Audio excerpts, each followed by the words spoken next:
So this is the first in our shared future conversations, looking at the kind of relationships that we need to have, Brexit and beyond. And so I wanted today just to talk to some of the MEPs who attended the Shared Future event that I hosted last week, the Brexit hearing. And so I have with me Frances Fitzgerald, MEP from Ireland, and I have with me Theresa Griffin, MEP from England. And hopefully we're going to find out a little bit about each of them, maybe a little bit about me as well, and just have a bit of an informal conversation about our role. So we're both new MEPs. You're not new. You're very welcome. Thank you. I don't know how long we'll be here, but anyway, you're not a new MEP, but you're not new to politics either, Frances. I started in politics. I was a city councillor. I was Lord Mayor of Belfast. Then I was an assembly member, an MP. Now I've been an MEP, so I'm kind of collecting titles as I go. But you've had quite a few titles yourself. So how did you start out in politics, and why did you end up here? Well, I started out in politics after I was chair of the National Women's Council, and I really enjoyed that work. Equality has always driven me in terms of my political values, and I was a social worker as well for 20 years. And then I got involved in lobbying for women with the Irish government at the time, and that led to me running for politics. So I was a TD and a senator for over 20 years, and I was a minister for 7 years. And I've always been very pro-European. In fact, I always felt hugely motivated by what I saw happening in Europe. And so in the last European elections, I ran for Dublin and was elected by the citizens of Dublin. I'm very proud to be the representative of Dublin City and County now. Yeah, fantastic. And obviously your previous, you said about being a social worker and so on, my background was a bit more different. My background wasn't in social sciences or politics, it was in engineering, which is a little bit more unusual. But you've been here for a while, Tracy. This is your second term, isn't that right? It is, yes. And how are you finding it as a kind of, from your perspective, a different term, a lot of new MEPs? How are you finding the atmosphere and how things are going this time? What's very encouraging is that every day on my way to the office, somebody from another delegation will say, "Please stay, we want you to remain." And then after every committee meeting, I come out and somebody from another delegation will say, "What's happening?" And I have to say, we don't know. Yeah. I mean, there was one journey in March where I was going back to my constituency, because obviously we're in the Parliament Monday to Thursday and back in our constituencies Friday, Saturday, Sunday, where the situation actually changed 3 times. Yeah. The uncertainty for the economy of my region is desperate. I met with the BMA today. A hard Brexit would be a disaster for the NHS in the UK. We are losing thousands of jobs already, and I have to hope that sense is seen and we actually go back to the people with a second vote. Yeah, well, I mean, that obviously is my hope as well, and like most people recognise that Northern Ireland will be the most affected region, not Absolutely. just in terms of the economy, which is very vulnerable to any changes with Brexit, but also I think just in terms of the Good Friday Agreement and the political dispensation, which has taken a long time to get as far as it has. Absolutely. Still very fragile, as we know, because we haven't even had an assembly now for the last 3 years. But we find ourselves in this kind of tug of war between kind of Ireland and GB as we kind of pull apart, and that's very difficult when we're in a region where both of those identities really mean something to people. And so we've kind of found with the Brexit process that Northern Ireland, having been kind of invisible as a question during the debate, has kind of risen up the agenda slowly but surely over recent weeks and months. I guess in Ireland, people recognised from the outset that Brexit was going to be difficult in terms of the island of Ireland and in terms of Northern Ireland. But why do you think it's so important that it's recognised here, but also in London, how important that is? Well, it is amazing that it, as you say, it's top of the agenda now, but seemed to be ignored during the referendum. And I think that is really one of the reasons we're in this situation, that people just didn't think it through enough, the impact on different parts of the island of Ireland and the north, south, east, west relationships. And it's so important because you look at the history, of violence, you look at the price that so many people paid, you know, families, not just the deaths, the injuries, the quality of life. And I was very struck, Naomi, during your Brexit conference, and well done on it, when, you know, you invited people who are involved with NGOs who cross the border every day of the week for their job, who are worried about their children, worried about the threat of violence, and how, you know, we really need to get back to putting citizens at the centre and thinking about the impact that Brexit is going to have on ordinary lives day in, day out. And I think that gets lost in the sound bites, and we really need to get back to it. And it's so important because we needed a Good Friday Agreement to take us forward. And the threat of that being lost is so severe after all the effort. Absolutely. And Theresa, obviously, I mean, you have personal connections with Ireland, but also your constituency has a massive kind of Irish population. So do you find that people understand the challenges for us, or do you think that maybe it's something that people really don't understand how Northern Ireland works or don't understand our politics? I think it varies, if I'm honest. And just to pick up on your point, the day after the referendum, I started to talk about the implications for Ireland. You know, I have family in Derry and Donegal, and we pushed press release after press release out. And actually, the only real coverage we got was Radio Foyle. I wasn't getting coverage within my own region, and as you say, we have very large Irish populations in Liverpool and Manchester and Lancashire, but the bonds, as you were saying, they're not just economic, they're cultural. Yes. And that really, the fact that we have to have hope and aspiration for all of our young people. And again, congratulations on your hearing, because listening to those young people who've never known anything but peace, talking about their fear for the future, surely peace and stability in Northern Ireland has got to be, and the island of Ireland, has got to be a top priority. I had the privilege of working with politicians just after the Good Friday Agreement when I was Chair of Economic Development for Liverpool. We can't go back to those days when decisions would be made about Northern Ireland by a minister coming from the UK once a month on a Thursday. It can't happen. I thought one of the most disturbing things I heard at your seminar, Naomi, was people saying, quotes, Brexit is already happening. And what they meant by that is that the uncertainty that's there now is influencing decisions about where do I go to college, you know, where will I work, where's this going to go to? And that's very disturbing. Yeah, and businesses are making choices every day about expansion, whether or not to go ahead, whether they're going to locate their business north or south of the border, what the implications of that are going to be. And we see that being rolled out. So people's everyday lives are already being impacted by the changes. As they say, there's no such thing as a good Brexit. It's all bad. It's just varying degrees. You're just trying to manage what is a decision that really is not good for anyone, in my opinion. Yeah, I mean, I suppose one of the concerns that I've had too is, and I mean, we look at the detail of Brexit, and I'm going to come on to that in a second, but one of the things that concerns me is the big picture, because really between, I guess, well, I suppose going back to Albert Reynolds and John Major, and then right through the kind of whole process, and we had John Bruton there last week, we had this sense that that London and Dublin were on the same page and were starting to work together and come together.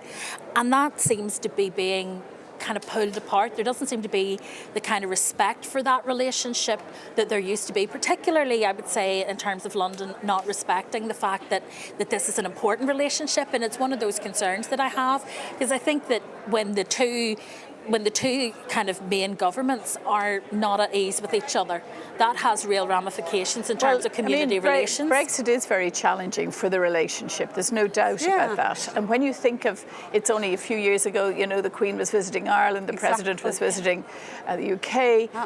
Everybody was saying how brilliant the relationship is, and the kind of fractures around Brexit.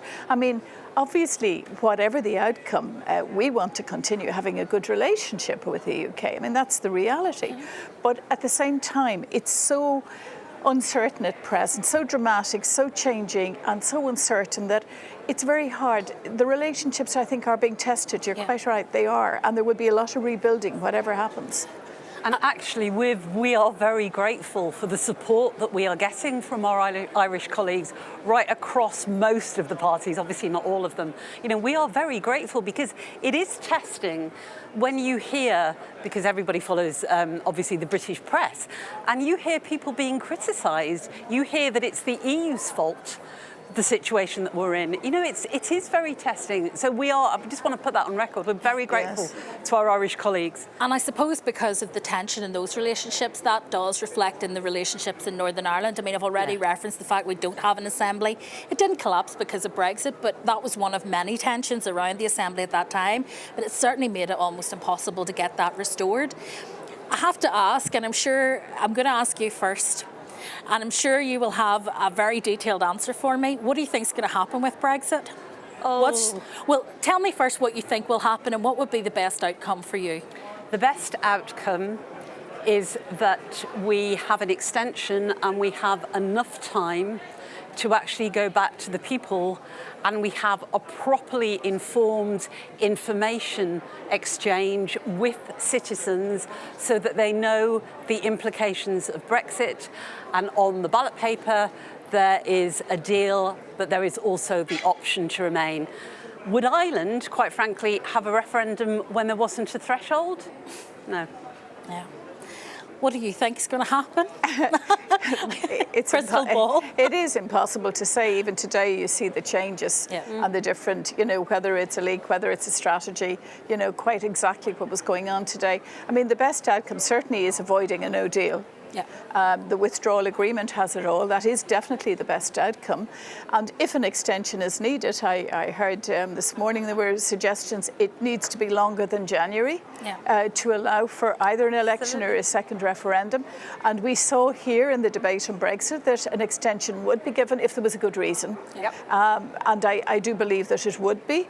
But, the ideal is the withdrawal agreement. I mean, everybody worked their way around that, but we seem to be in a real uncertain no man's land at the moment. I mean, I obviously would like to see it put back to the people because I think there's so much now that we know that we didn't know at the time in terms of the likely implications, the quality of the deal. I mean, it was going to be the easiest deal on earth. Absolutely. And it has proven not to be. But also, I think just the issue around the withdrawal agreement, it's been so badly misrepresented. For most people in Northern Ireland, it represents a safety net that means that they can go about their lives the way they always have without the fear of new border infrastructure, which we're hearing about today, that we're going to have kind of 3 borders with a no man's land in between.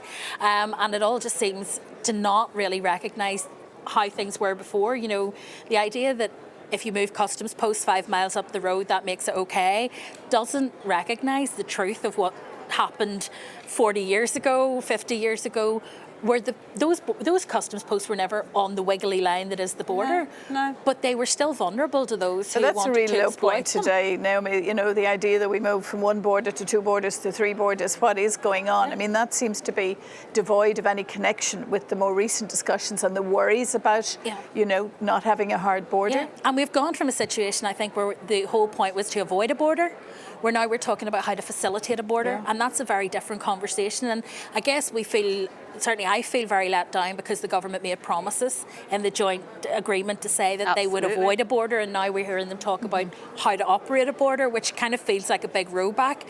And so that's something that causes me real concern because it does impact. And even today, I mean, I think you're right. I think this could well be a strategy that they release this stuff, they leak this stuff, and then tomorrow they'll come out with better proposals, and we're all meant to be grateful that it wasn't what they proposed today.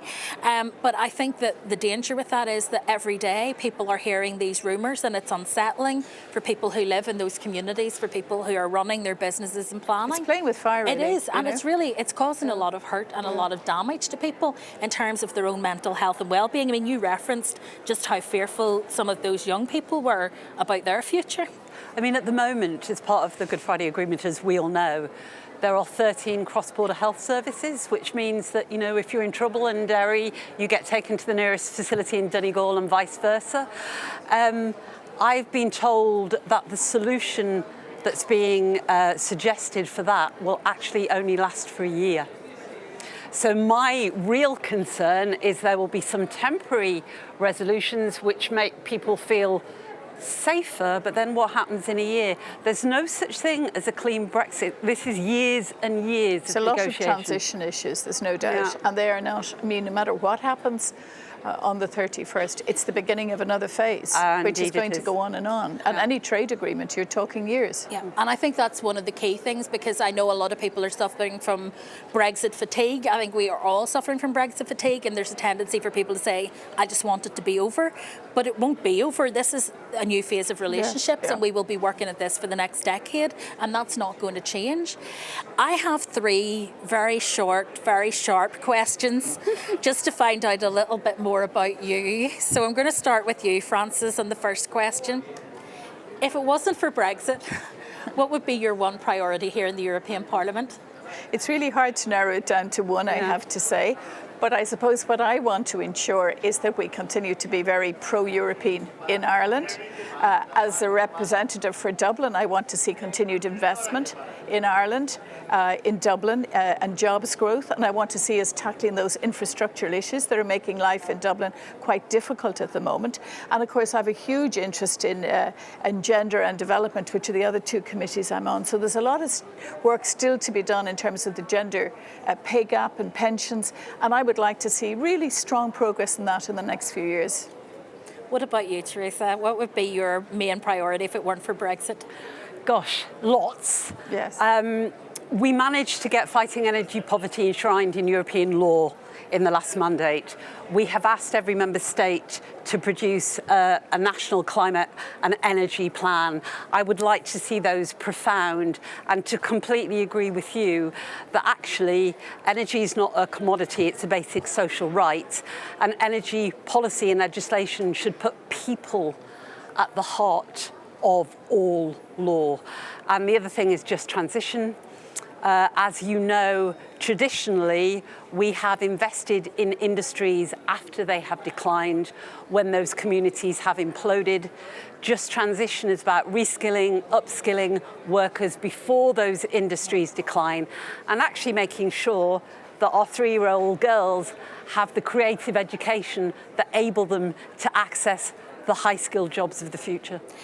I think if it was for me, I guess here in the European Parliament, my priority would probably be around climate change and trying to do something with the environment, because I think that is such a massive challenge. Huge. In terms of our way of life. It really cuts across everything that we do, and I think we do need to look at things like what kind of jobs are we going to have in the future, and how is society going to operate, because it's going to be a completely different kind of experience. And I think building into that, the kind of climate awareness and change that's needed is really important. But I have to always bring it back home, because my one priority aside from Brexit is seeing the Assembly up and running again. Yes, we talk so absolutely. much about protecting the Good Friday Agreement. We come out here and we beg other people to protect the Good Friday Agreement, yet those of us who were elected to the Assembly haven't sat in it for 3 years, and the best way to protect something is to make it work. Yeah. So I'm passionate about that. Quick question then, next quick question. What are you most proud of doing in the last week? And it doesn't matter if it's politics or anything. Thing you're most proud of in the last week? 2 things, seeing my daughter Bridget. Second thing is we had a rally in Preston. We have a very big Kashmiri diaspora in the northwest, and it was actually shining a light on the atrocities that are happening in Kashmir. As you know, now Kashmir has been in lockdown for over 50 days, no access to medicine, no access to independent observers. It's horrendous. It's horrendous. But what was fantastic was we had so many different cultures there. We had young people, we had elderly people. It was the Northwest at its best. Fantastic. What about you, Frances? What's your... 2 things here this week in the Parliament. This morning was the opportunity to question the Finnish Commissioner Designate on climate change. I agree with you about how important that is, and on the Sustainable Development Goals, because there's a huge problem about getting the financing and trying to put that centre stage. The financing for the public and private sector is far too low at the moment, and we really need to be tackling that. And the second thing was getting my budget as rapporteur through the Women's Committee, presenting what we want to see in the budget for women in the coming years. Fantastic. So I guess mine in the last week would have to be my hearing on Brexit, which I'm going to dine out on for a little while yet, I have to say, because I was very pleased with how that went. But I guess that was the big one for me. Yeah. I'm going to ask one last question each. Ooh. So this is it. In a time when politics and things are feeling a little bit dark, what makes you hopeful about politics? I think the fact that young people are leading the agenda in terms of climate change, and actually the political system is beginning to understand the agenda.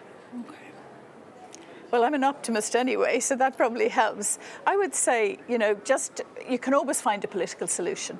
I mean, political solutions have been found to the most intractable of problems. So I have an innate faith that as our democracies grow, they go through difficult periods, but they can recover and begin to find solutions. So I think there's enough strengths in all of us as individuals, to get out there to find the solutions. But leadership is important, and sometimes the leadership is missing.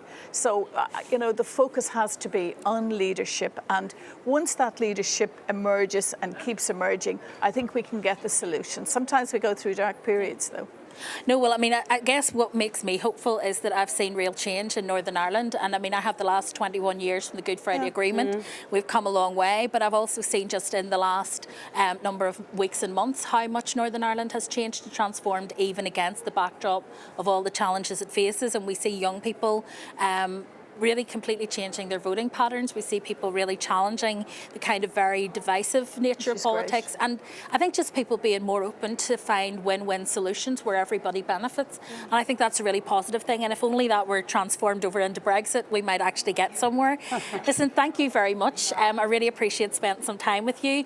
One of the other things that makes me hopeful is that these conversations between us about how we share the future together, regardless of what the future holds, I think are also really important. So thank you for giving me your time. Thank you. You're welcome. Well done you. Yeah, well done you.